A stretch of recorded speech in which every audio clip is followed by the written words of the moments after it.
হয়, মই বৰ্তমান উপস্থিত আছো ডিমৌৰ সমীপৰ চেপন তামোলতলীত আৰু ইয়াত এটা ডাঙৰ ঘটনা সংঘটিত হৈছে। এই যি গাঁওখনৰ যুৱকসকল বহিৰাজ্যত কৰ্মৰত হৈ আছে, তেওঁলোকৰ এজনৰ পাছত এজন নিৰুদ্দেশ হৈ আছে আৰু এটা ডাঙৰ ঘটনা আমি উদ্ঘাটন কৰিছো। মই যিখন ঘৰত উপস্থিত আছো সেই ঘৰখনত 3 মাহ পূৰ্বে কৰ্মৰত হৈ আছিল বাংগালুৰুত এজন যুৱক।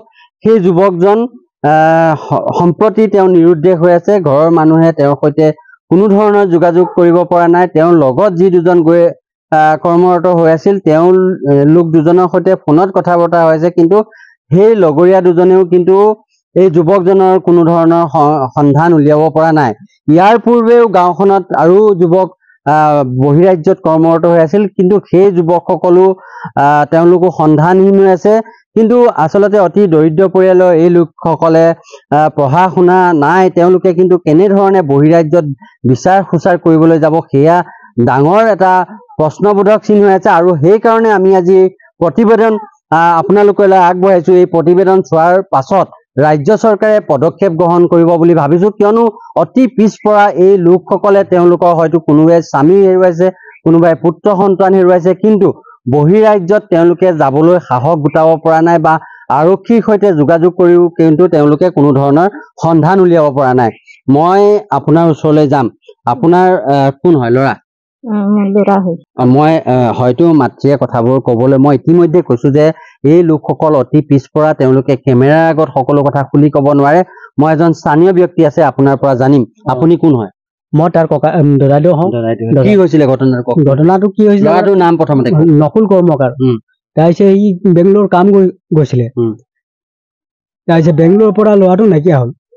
এতিয়া কি কৈছে তেওঁৰ লগত যিকেইজন আছিলে? কিটা আছে সেইকেইটা বিচাৰি আছো, ফোন কৰি আছো, নাপাইছো বুলি কৈ আছে। চাওক, তেওঁলোক শোকত ম্ৰিয়মান হৈ গৈছে। মই এজন সমাজ সচেতন ব্যক্তি আছে, মই আপোনাৰ ওচৰলৈ আহিছিলো। আপুনি ঘটনাটো বুজাই ক'ব পাৰিব? কওকচোন, ঘটনাটো কি হৈছিল? আচলতে আমি বিভিন্ন সময়ত আপোনালোকৰ মিডিয়াৰ জৰিয়তে আমি গম পাওঁ যে বহিৰাজ্যত আমাৰ স্থানীয় অসমৰ যুৱকসকল সন্ধানহীন হয়।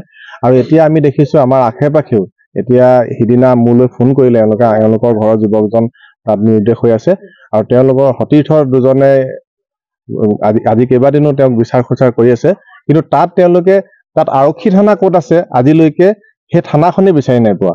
ইয়াৰ স্থানীয় আৰক্ষীক অভিযোগ দিছে নাই? তেওঁলোকে কি কৈছে? ইয়াৰ স্থানীয় আৰক্ষীৰ ওচৰত তেওঁলোকে মৰাণহাট থানাত এজাহাৰ দাখিল কৰিছিল আৰু তেওঁলোকে এওঁলোকৰ ফোন নাম্বাৰ ৰাখি থৈছে আৰু আমি কিবা সম্ভেদ পালে আপোনালোকৰ লগত যোগাযোগ কৰিম বুলি তেওঁলোকক প্ৰতিশ্ৰুতি দি পঠাই দিছে। নিশ্চিতভাৱে আৰক্ষীয়ে আচলতে কেনেধৰণৰ তদন্ত কৰিব সেয়া জনা আছে।